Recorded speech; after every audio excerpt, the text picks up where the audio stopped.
grande opportunità per tutto il Friuli Venezia Giulia di conoscere anche le radici, la storia di Gorizia, della nostra ex provincia, ma una provincia allargata. La contea di Gorizia, che pochi sanno, giungeva in parte della Slovenia, parte della Croazia, una volta fino al lago di Garda, Carinzia, un pezzo di Stiria, perciò un perimetro molto importante. Parliamo ovviamente di epoche trascorse. Comunque da venerdì 28 aprile a domenica 30 aprile parleremo di tutto, parleremo di cultura, ci saranno presentazioni di libri, l'opportunità di visitare siti, luoghi, giardini,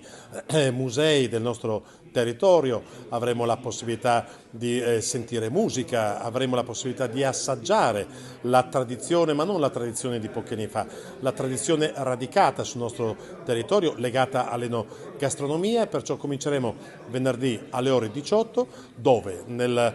parco del municipio, esattamente sul retro del palazzo municipale, per chiudersi con lo schioppettante Vittorio Sgarbi, domenica alle 17,